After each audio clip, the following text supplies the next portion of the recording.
सुरुवातीला पाहूया टॉप 9 राजकीय बातम्या। भाजपसोबत गेले की क्लीन चिट, हीच ती मोदी गॅरंटी। उद्धव ठाकरेंचा घणाघात, सोरेन यांना अटक, अजितदादांना क्लीन चिटचा उल्लेख करत ठाकरेंची टीका। मोदींवर टीका करणाऱ्यांचा जनतेकडून सुपडा साफ, घरी बसणाऱ्यांना जनता घरी बसवणार, तर मुख्यमंत्री शिंदेंची उद्धव ठाकरेंवर पलटवार। माझा पक्ष सोडण्याची लायकी नाही, डबल गद्दारी करणाऱ्या गद्दारांना लोकसभा आणि विधानसभा निवडणुकीत गाडायचंय। कोकण दौऱ्यात ठाकरेंची मुख्यमंत्री शिंदेंवर टीका। आधी फुल होता, आता पाव उपमुख्यमंत्री। कोकण दौऱ्यात उद्धव ठाकरेंची उपमुख्यमंत्री देवेंद्र फडणवीसांवर टीका।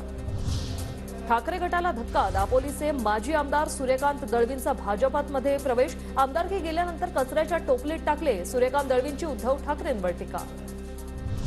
नारायण राणे रत्नागिरी सिंधुदुर्ग लोकसभा मतदारसंघाचे उमेदवार असण्याची शक्यता। मंत्री दीपक केसरकरांकडून सुतोवाच, राणे उमेदवार असतील तर विजय नक्कीच होईल, केसरकरांचं वक्तव्य। बाजार समित्यांमधील निवडणूक संपुष्टात येणार, नामनियुक्त संचालक मंडळ अस्तित्वात येणार। बाजार समित्यांवर आता राज्य सरकारचं वर्चस्व राहणार। बाजार समित्यांवर सरकार नियुक्त मंडळाचं वर्चस्व म्हणजे काळे कायदे आड मार्गाने आणण्याचा प्रयत्न। शेतकरी नेते राजू शेट्टींची केंद्र सरकारवर टीका।